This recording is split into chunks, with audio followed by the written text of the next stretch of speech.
Welcome to another edition of Time for Forgiveness, the show that not only teaches you how to forgive, but also gives you compelling guests who share their stories on how they found the path to forgiveness. Now, please welcome your hosts. Here are Kelly and Bob Pascuzzi. We are very excited today. We have a very inspirational guest by the name of J.P. Lane.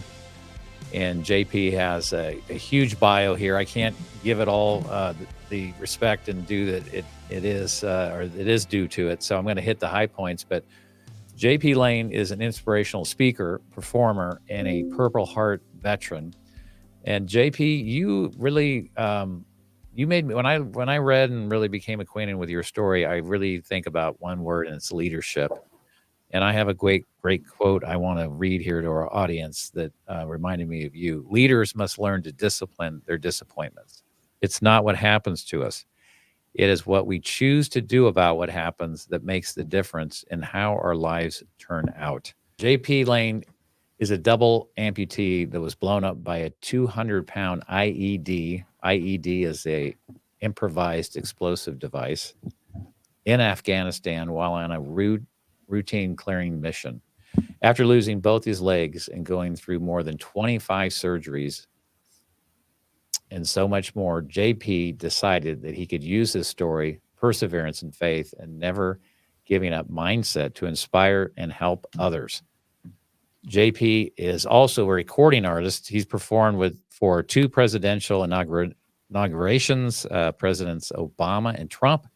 He's also performed with Lee Greenwood, Neil McCoy, Aaron Tippin, and Jason Castro. And I want to read JP's purpose. He's got a very clearly defined purpose in life, and I love it. To bring hope, love, inspiration, and the idea of being mentally strong to people across the world. And you're certainly doing that. And JP, thanks for being with us today. It's such an honor to have you. Thank you so much for having me. Okay, there you are. Good to see you. It's an honor to be here. All right.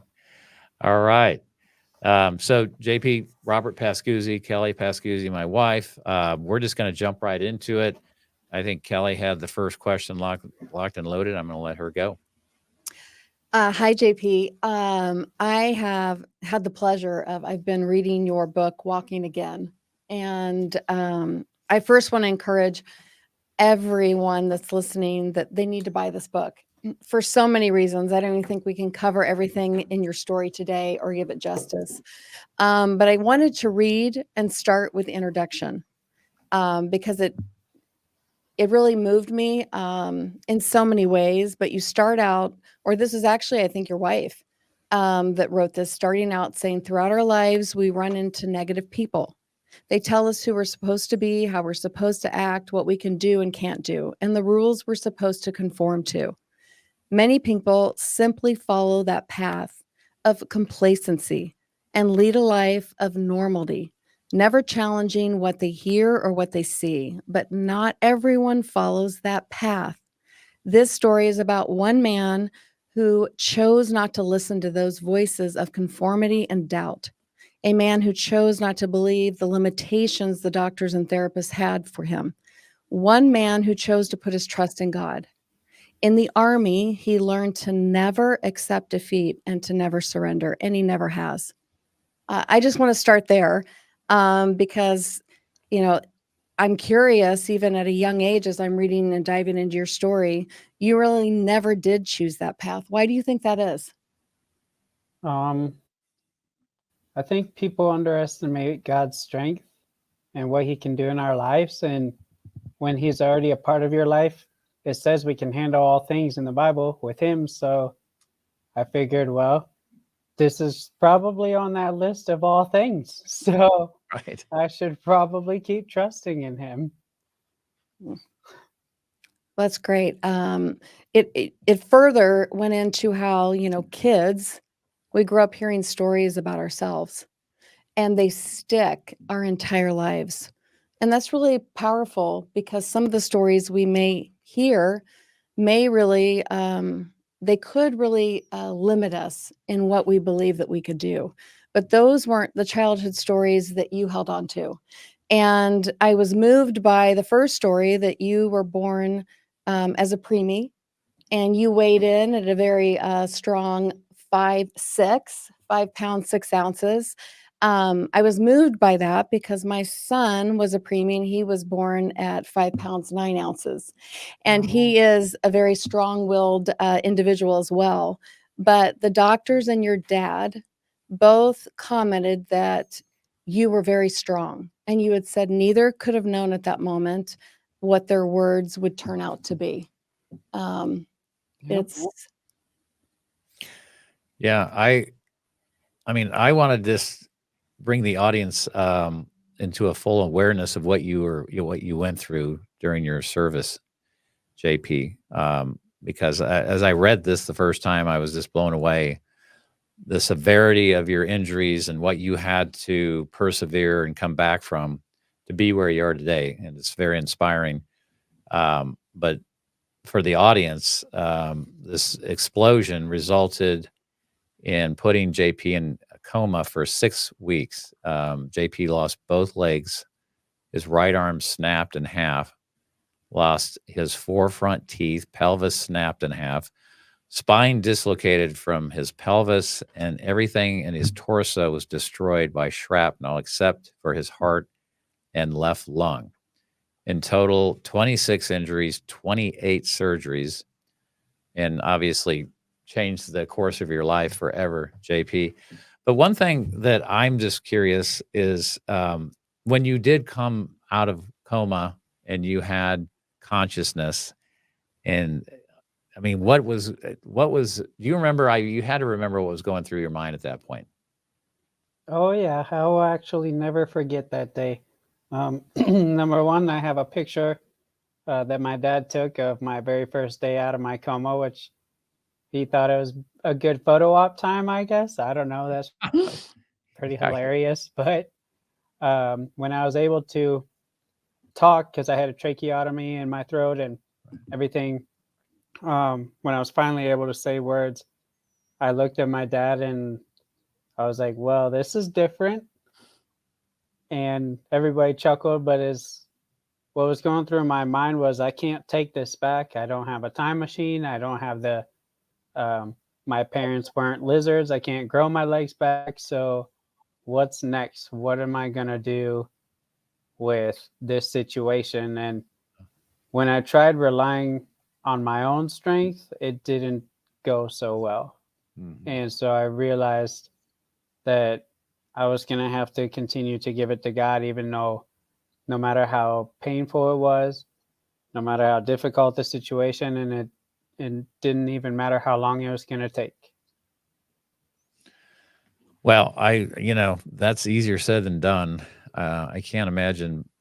My initial thought was it would be very easy to go the other way and just immediately blame God or why me, and but you never had any of that. Is that accurate, or was some of that still there? I had the why questions, of course, but looking at my past, and I was kind of a rebel child, and I was like, well, do I deserve this? Is this what happened because of how I was as a kid growing up?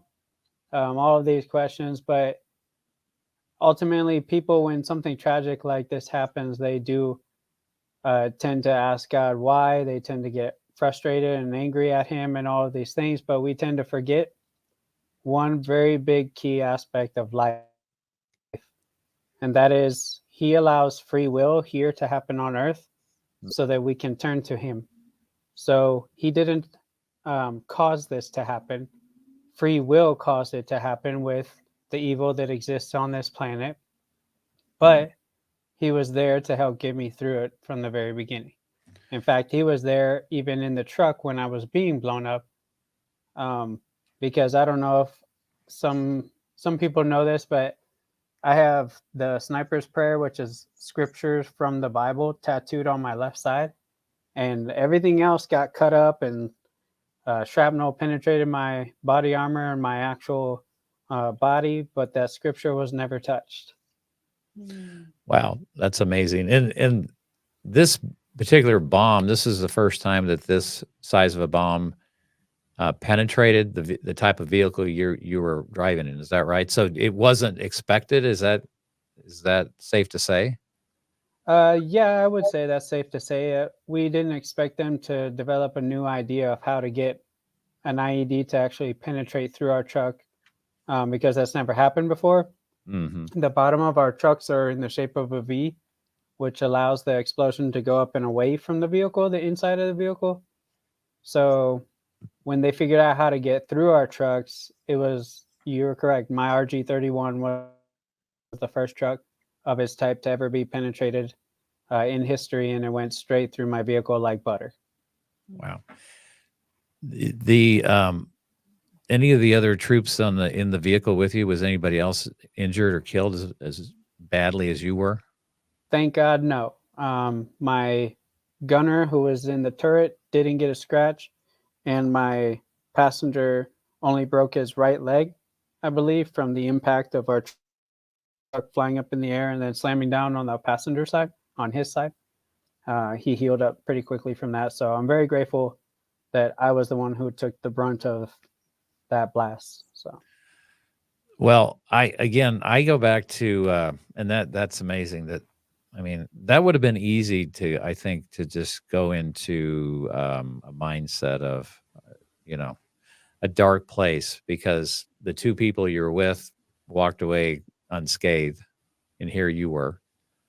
Um, but again, it's not in life what happens, is how we choose to react to what happens. And I'm just amazed at your choices and how you turned it over to God. And then also you said, how am I going to do this going forward? What good can come out of this? How will I use this to impact other people in a very positive way? And it's amazing when we ask God for the help and the direction and the strength, he provides it. Um, yeah, and at that time, I'm sure your goals at that time were a lot different than what your goals are today.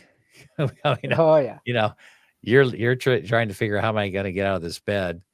But can you give the audience a little progression from that point in time, and how things, progress for you, JP, and how maybe each day got a little bit, I don't want to put words in your mouth, but how you were able to move it from that day where you woke up out of coma and where you are today? Can you kind of give our audience a little insight into that process for you?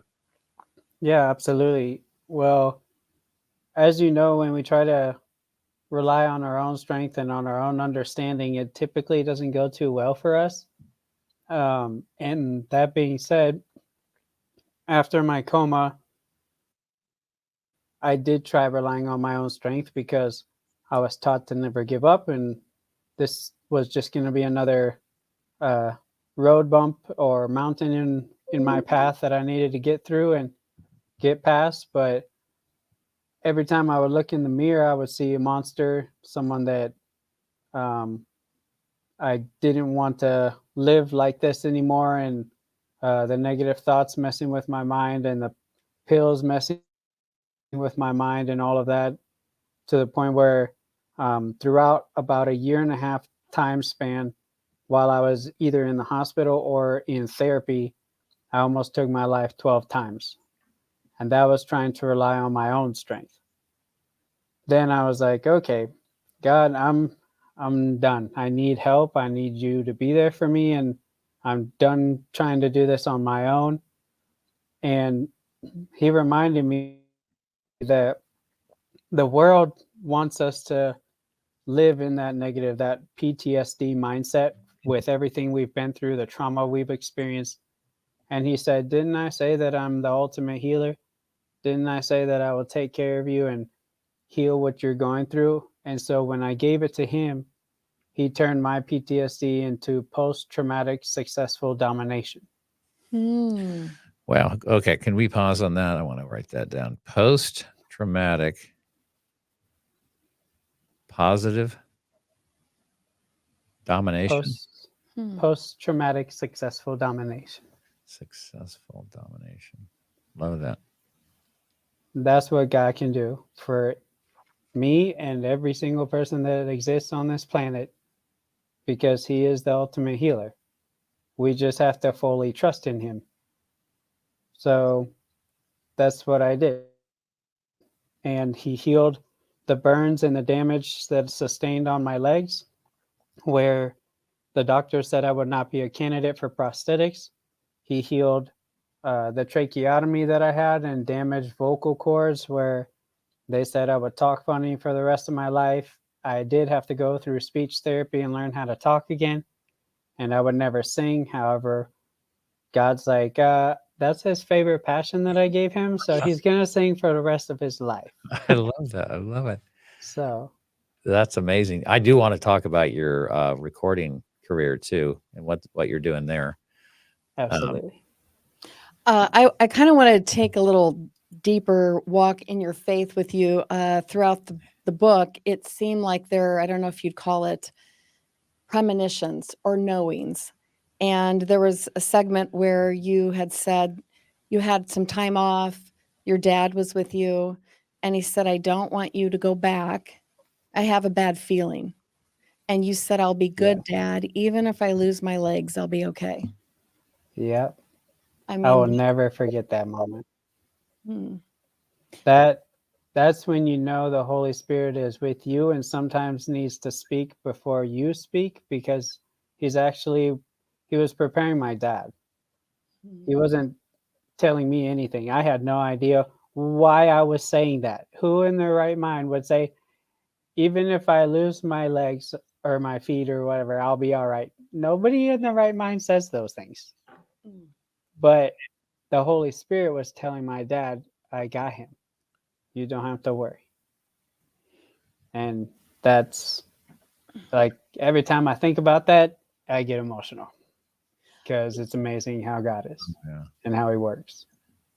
Yeah, I was getting emotional reading it, because you do look at, when you can look back, like even throughout the book, you had said, sometimes things you can't explain why they're happening, but if you look back, you can see God's been with you the entire time, and he's orchestrating your story. But, just to look at that opportunity as a preparation for your dad, it's a pretty powerful thing.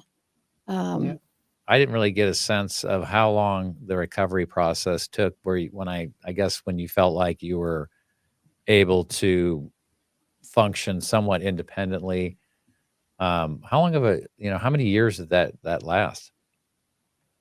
So typically when a double amputee loses their limbs, it's a normal process of about 2 years to be in therapy, to learn how to operate, move, live on your own, learn how to walk on the prosthetics, and so on and so forth. I actually hold the record as the fastest double amputee in and out of therapy at Fort Sam Of Houston course you do. in 6 months. I'm sorry, 6 months? 6 months. Wow. My Lord. Now, when you say out of therapy, what does that mean exactly? I haven't been back. Oh, I have not, wow. and that's now been 12 years, or a little, almost coming up on 12 years since I've been out of therapy. Wow. And that's God's strength through it all. That's not even my own strength.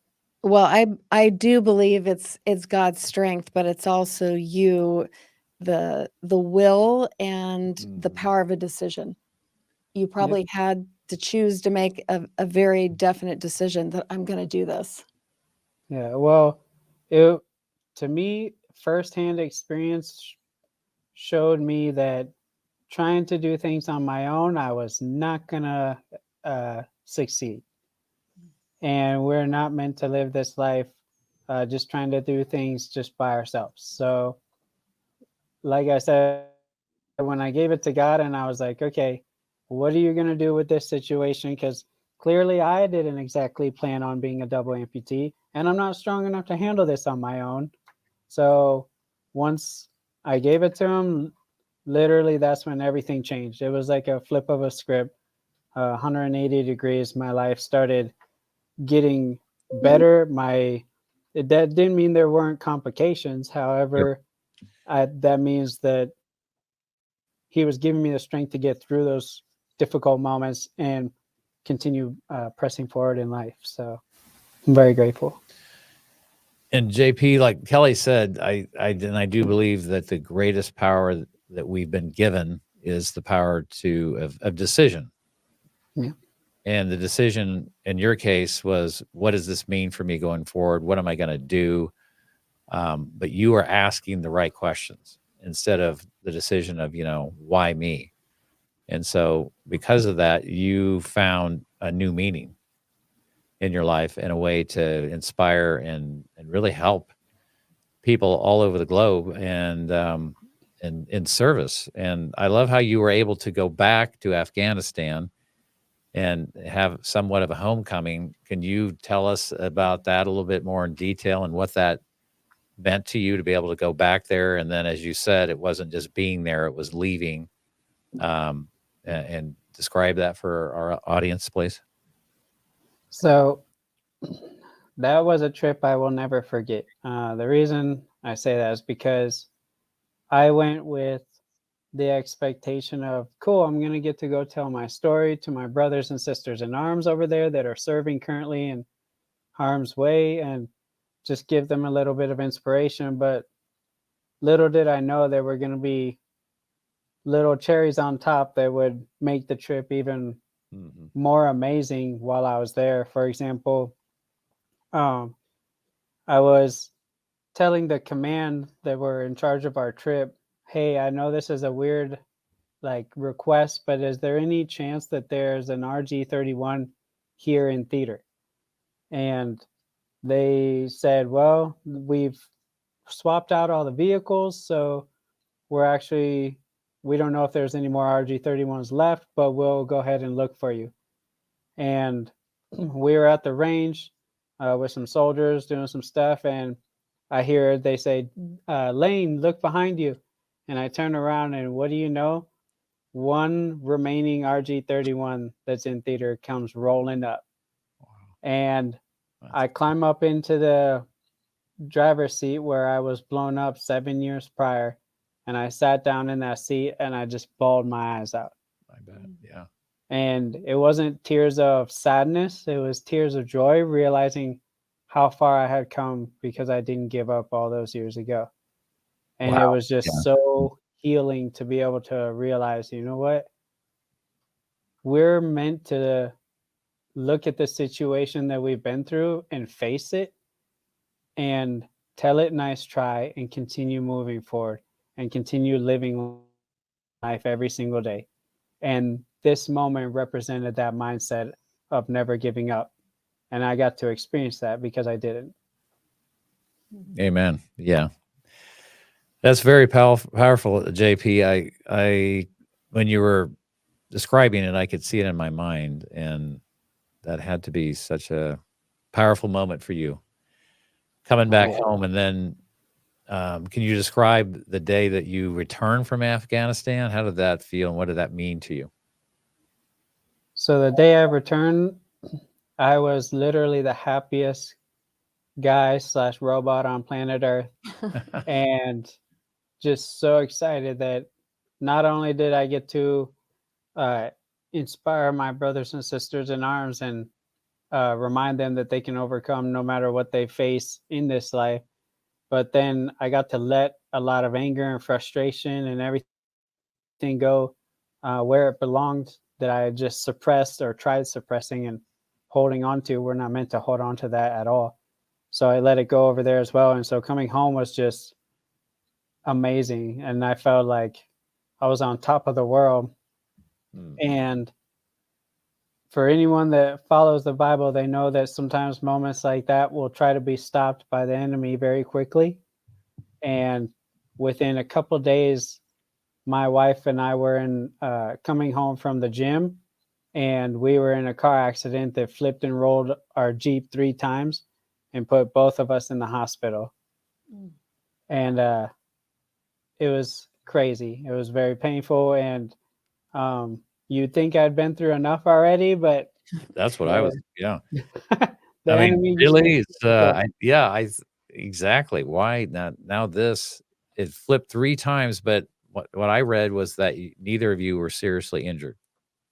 Yes. But So miraculously, right? 3 times and nobody was seriously injured. And But this is but Crystal. I would guess though that did that stir up a lot of emotional a response from everything that you had been through? It kind of brought it back full circle.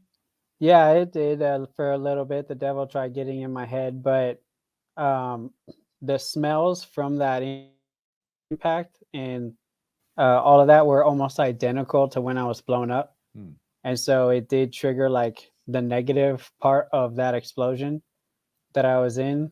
I want to say that lasted 2 days because I recognized that when I have a negative thought in my head, that is not a good thing. That means I'm being attacked. So my wife and I prayed over those thoughts, and I was good to go after that. Mm. So One thing that you had said, when you were sitting back in the truck and, the tears were coming and you were celebrating your progress, that you had not given up.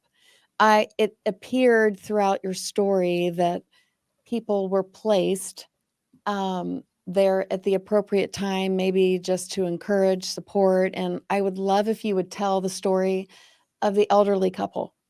I found that very touching. The gentleman that was visiting you, would you share that?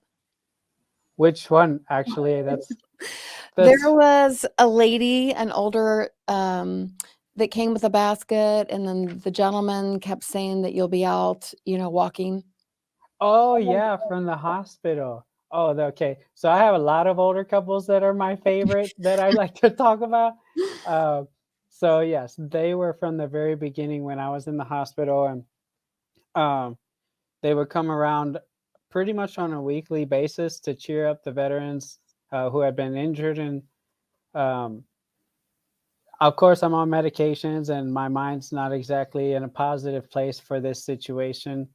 And he would keep coming around and say, "Oh, soldier, you're gonna be all right. Everything's gonna be okay." And finally, one day, I just had enough, and I was like, "You don't know how I'm gonna be. You have no idea what I'm going through, and all this." And I kind of blew up at him.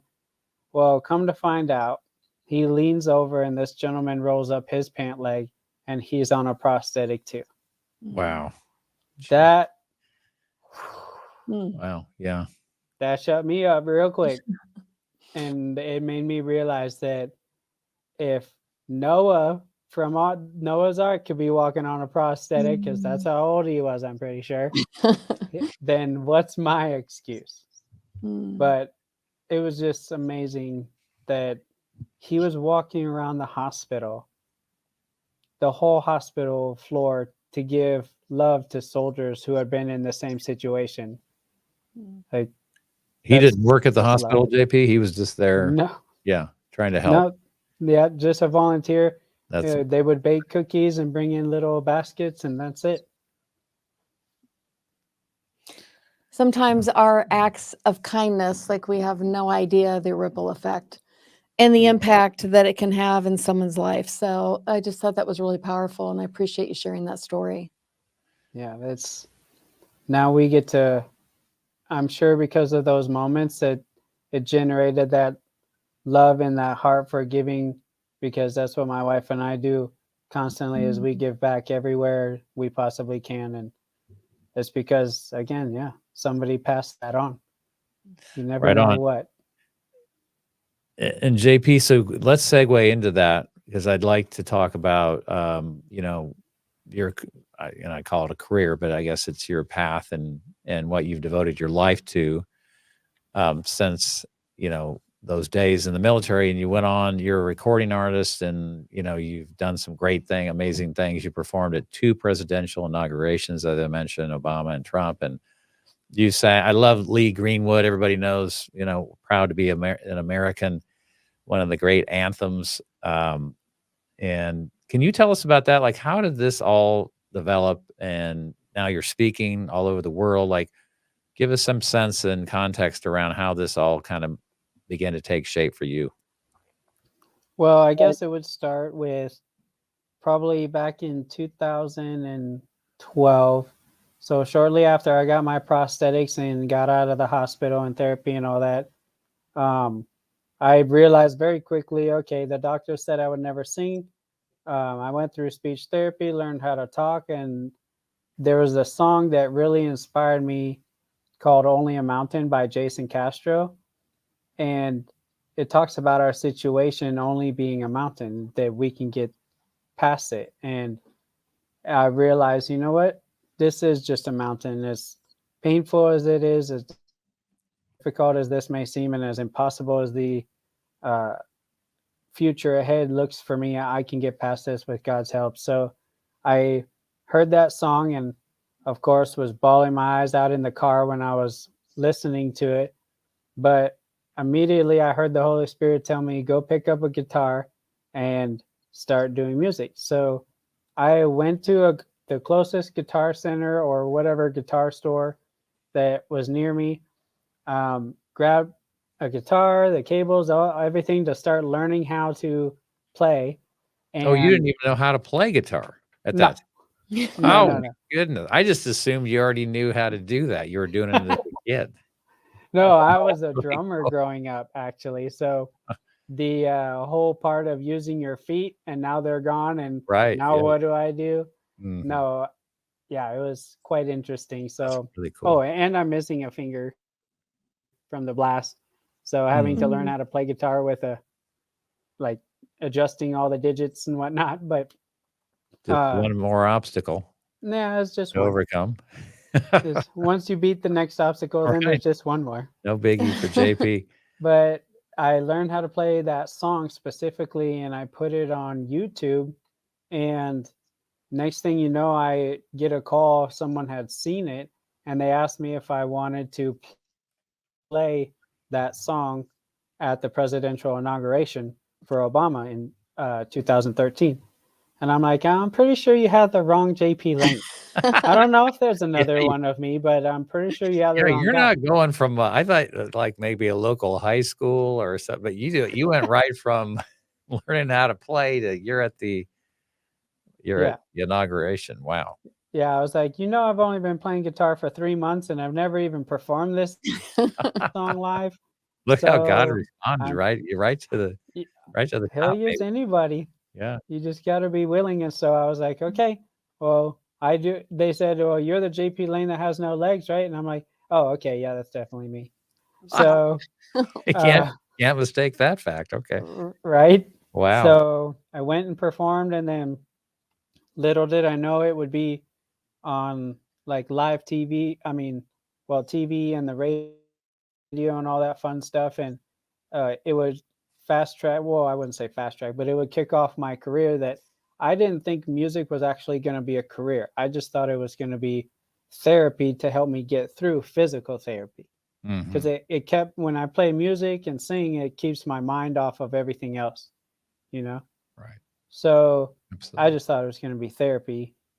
And little did I know God was opening doors so that I could sing with a lot of people that I've seen growing up, like um, as artists that I never in my entire life expected to sing with or open for or any of that. And it's just been such a blessing to do that. Wow. Absolutely. Are you recording your own music now too? Is that I am. I have a few singles out already. And then I'm currently, as we speak, which is super exciting, working on a full album. So wow. yeah, Congrats. thank you. And do Hoping you to have it released by the end of the year. okay. That's what I was gonna ask. Do you have a name for the album yet? Actually, no, I don't. There's so many options. I have a list of like 7 or 8 titles that I've been just going back and forth. And yeah, I'm not sure just yet. I was in good titles though, but I'm like, oh, that's a good one too. So I don't know. Well, have you seen the So, number one single in your mind yet? JP, do you see that in your future? yeah, Mm. yes, I do. I can see you Actually, seeing it right now. I just saw you catch a glimpse of it. yeah, I have a little. I'm not gonna play anything, but I do have the Oh, come on. name. That was the next thing we're gonna The ask you to do. It's a upbeat. One of the songs I'm writing is called "If You Got Dreams." Mm. I love it. So If you have dreams. if you got dreams, yeah. What does that mean to you, actually, though, Jason? Why are you writing that song? If you have dreams, can you finish that? So If you have dreams, what does that mean if you have dreams? well, there's some things that people tend to forget when, especially if they've gone through something difficult or they think it's unattainable or impossible, that they have this dream. Well, who gave you that dream? Mm-hmm. We tend Yeah. to forget we don't give ourselves those dreams. Mm. Those dreams come from God. And if it's a good dream, then He's given it to us because it's something that maybe He knows we already desire or want in our heart, that we want to, it's a passion, for example, music. But it could be anything that He's put a passion in our hearts to do. And so if you have a dream, just keep moving, because He's going to help you get through it and accomplish that dream and make it real. And so to prove it, I've never thought that I'd be singing with some of my favorite artists. Lee Greenwood is like a brother from another mother. That guy is one of my favorite artists on the planet, and every time he sings "God Bless the USA," it brings me to tears. And yet I'm not even a country artist. I'm more on the pop side of things, and yet I've performed with him more than anybody. So look at that. yeah, it's Isn't that just amazing how it's got to be surreal for you in some ways, in a lot of yeah. ways. Yep. Yeah. He's promoted my music career a lot too. He just loves his veterans and the military, and I've just bonded with him for the last decade now. Since I met him with Helping a Hero, which is an organization that builds homes for wounded veterans. I say wounded, but we're just warriors. We're not wounded anymore. We were a long time ago, and we've healed. But That's right. they build homes for warriors in my situation and worse. And he's been a ambassador for them for so long, and it's been such an amazing journey to partner alongside of him doing music and also bringing awareness to Helping a Hero and building homes. So I wanted to ask you, you're talking about these doors that God has opened for you, and some of them sound way beyond where you are right now. And I guess your message to the listeners when they feel they're being asked to step into that space and maybe they feel it's beyond where they are right now is just as you said, just to keep going. yep. Anything else for them? Don't give up on God, because He didn't give up on you. I know so many of my friends and people that I've met that they say, well, I don't believe in God, or I did believe in Him, but He didn't answer a prayer, or something happened at church. And I just want to remind people, Jesus didn't leave us. He went all the way through all the torture I would have never wanted to deal with myself. Trust me. And I lost 2 legs. So He did way more than I ever would. And He did it for every single person on this planet. So His sacrifice was way more important than mine will ever be. And if He continued to go through with that all the way to the very end, He didn't give up on you. So don't give up on Him. Well, I think where I'd like to segue is maybe He didn't also give up with you in regards to the concept of forgiveness. I was thinking about you in regards to this idea of forgiveness. And, we start at the beginning of your book when you're talking about there was things that you had to forgive and with your relationship with your mom, and then the death of your dear friend, and then the loss of your legs, and then the loss of a relationship. And you talked about how hatred had gripped your heart, thoughts consumed you with revenge, and that evil has the power to really change who you are at the core. And in the beginning, you rejected thoughts of forgiveness. So I would love for you to kind of dive into that piece right now. Yeah. A lot of people, unless they've read my book, they don't realize that in combat, I lost my best friend, Justin Ross. He was shot and killed by a sniper. And I'll never forget the ceremony. I'll never forget seeing his picture and his gear, his boots, his rifle and helmet stacked up, and falling to my knees and bawling my eyes out. And every second I spent in front of his gear, it changed me completely. Like you said, I had revenge, hate, every negative mindset you could possibly imagine boiling up inside.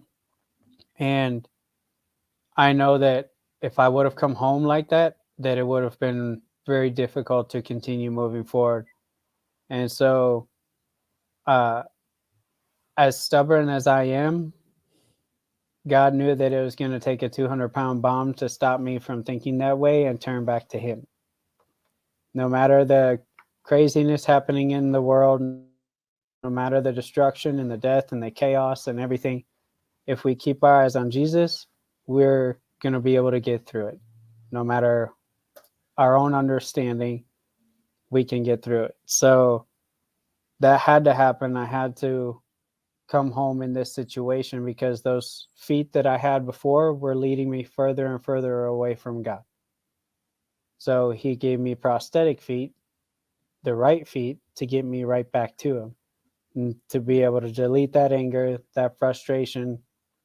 And it started with that negative mindset and the revenge and the hate slowly exiting my body and getting out of my life, because then it turned around to allowing me to forgive and learn how to forgive others when I personally feel like, hey, why do I need to forgive them, or why do I need to do that? Well, it says in the Bible it's required of us to forgive.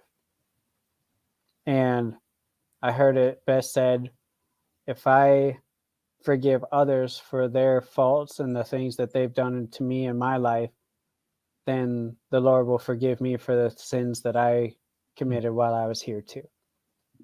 And that really stuck. That really made me like, okay, I want to be forgiven, so why wouldn't I forgive someone else? And growing up as a kid, my parents got divorced. I was with my mom up until 8th grade, and it was, I won't get into details, but it was not exactly the prettiest childhood growing up, which let me have that suppressed anger towards that situation, towards her, towards how I grew up.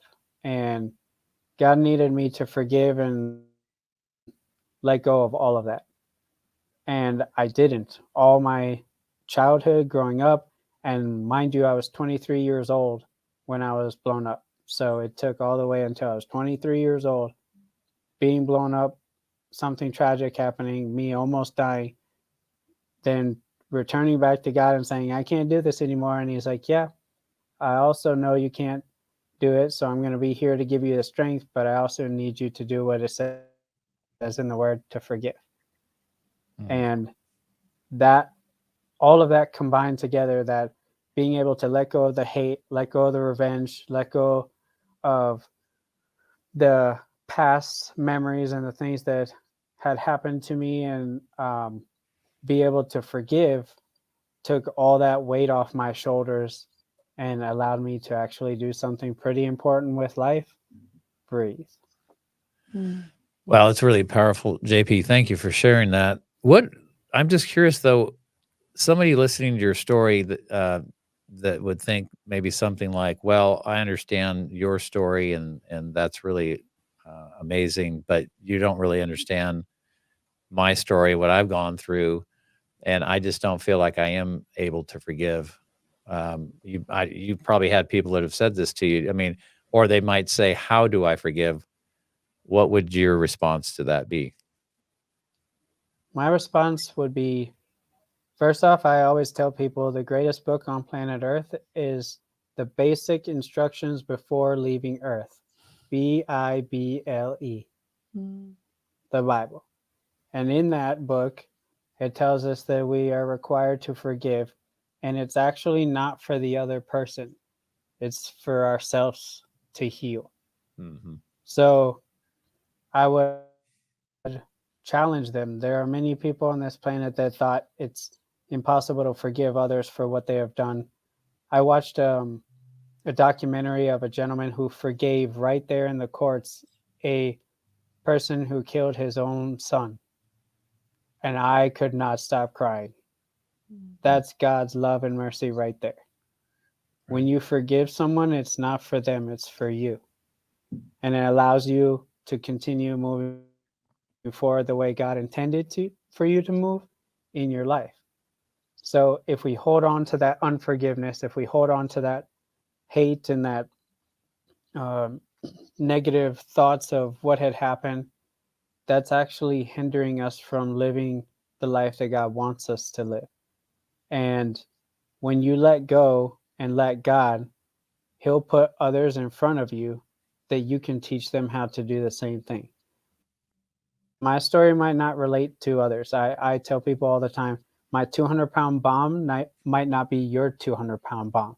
Right. But I know that my God can help get you through anything and everything. And I might not understand your situation, but He does. Right. Well, and that's how this podcast really started. Kelly and I went through a horrible situation in our own life, and we were looking for a way to move pain into purpose, like you have done. And it led us to a book, and then a movie, and now the podcast. And the Ravine is the name of the book and the movie.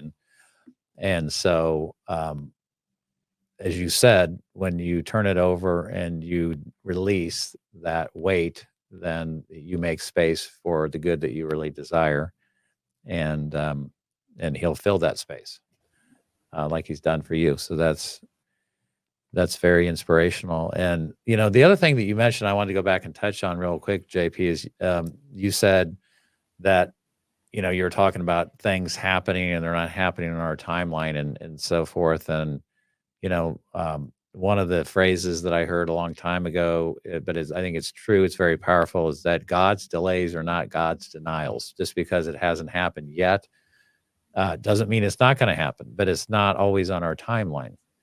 I know I tend to want things on my timeline, but I've had to come to the realization that it's not about me. It's about the right timing of things, and God always knows the perfect timing in everything. Yeah. And so your life is just a great testimony to that. I have prayers that my wife and I have been praying for years. One of them specifically was answered after 4 years. So are we Americans and are we people that want things right now? Yeah, that's probably a horrible habit that we've picked up. But God says it's much better in His timing because it's going to be much better than we expected to. Mm-hmm. So absolutely. So in patience is 4 years praying the same prayer, you did not lose hope. No, because my God is bigger and greater than anything that I could ever possibly imagine, and He hasn't failed me yet. On my deathbed, He didn't fail me when He said there was still purpose behind all of this pain and all of this suffering and the hurt and everything and the loss. He said there's a purpose, so I've trusted in that. Well, there was a part in your book that said, at one point, I no longer felt like the man that I was, a man that someone could love, no longer a man with a purpose in this world. And I don't think we talked about how at one point you had died twice and they had brought you back. So obviously you had quite a significant purpose left here. Would you like to talk about that? Yeah, that always gets me emotional. Sorry. That is a very huge part to my story, and what a lot of people may not know is the fact that I was married when I was blown up, and things didn't go as planned, and she did things that she wasn't supposed to, and all sorts of things led to us going our separate ways, and she wasn't able to handle this, so I found myself handling it on my own. and looking around me, seeing everybody else with their families and their kids and their support system, I was struggling by myself trying to get through this brand new situation that has been given to me. And every time I would look in the mirror, like I said before, I would see a monster and exactly someone that no one would want to love and want to be with. And fast forward, going through some relationships proved those negative thoughts to be accurate. However, I heard a pastor say, pray specifics. And I'm the type of person that likes jokes and likes comedy. And I was like, oh, yeah, I wasn't praying specifics. Nice one. Nice one. And so I realized I needed to pray specifics. So I prayed to meet my future wife at the gym so I don't have to force her to work out with me. I want her to have curly hair because I dig that. and, and I want her to have a strong relationship with the Lord. And no joke, 1 week later, Crystal was in my gym. Wow. That's crazy. How did you guys actually then, how did that happen? Did you go up to her or did she come to you or? Well, I like to tell people my version. And the way I remember it was I walked into the gym. There was a big bright white light on me and there were doves that were flying from each side. And she saw me and she was like, but apparently that's not how it went down. But no, I walked up to her. Her and her cousin were at one of the exercise cable pull down machines. And I just was like, hey, I want to let you know you're doing this exercise better than most of the dudes in here. And her cousin was like, oh, it's all her. And so that's how we started talking. And a couple days later, I asked if she wanted to go to lunch. And she said she wasn't from around here. She was actually from 5 hours south in Brownsville, Texas. And I'm like, what? You don't even live here? Well, that's got to change. You already knew she was the one, huh? Yeah. She went home and she told her grandma and her dad and everybody that she found her husband. And they were like, what? Oh, wow. And 6 months later, we were married. Well, there you go, honey. 6 months later. Yeah.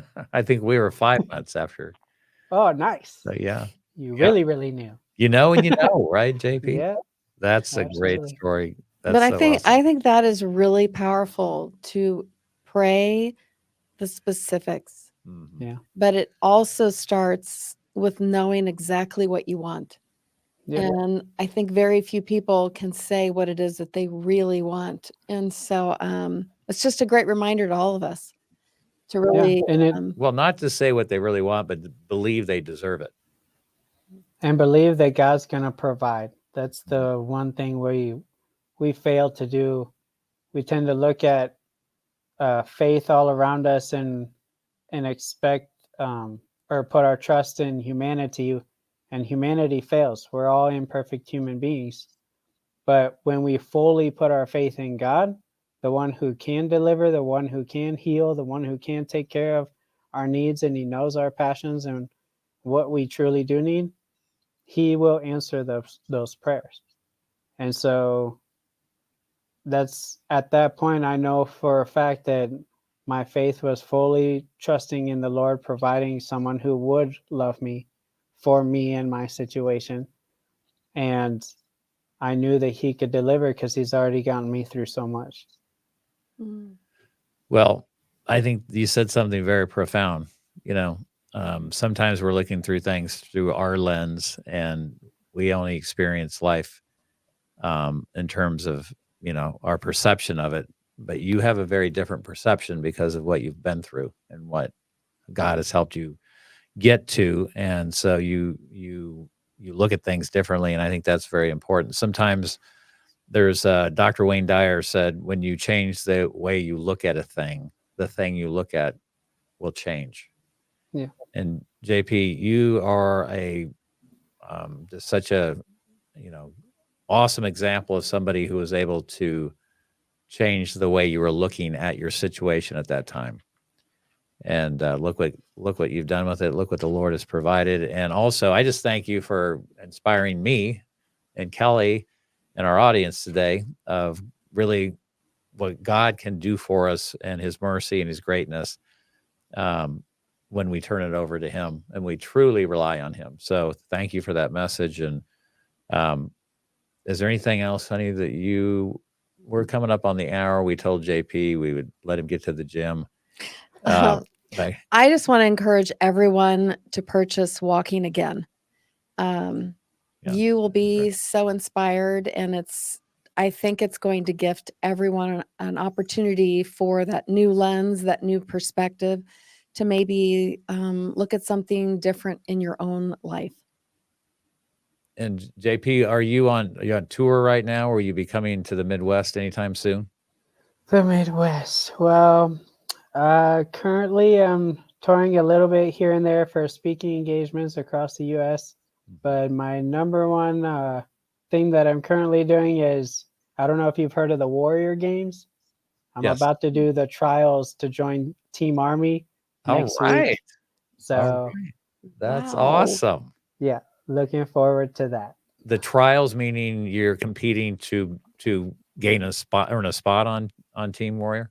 Correct. So there's 90 spots, 90 athletes that are going next week. There are 40 athletes that get to go to the Warrior Games that will be chosen. So hopefully in less than 2 weeks, I'll find out if, God willing, he wants me to go represent Team Army and Team Jesus at the Warrior Games. So wow. All so wait, right. where are the Warrior Games?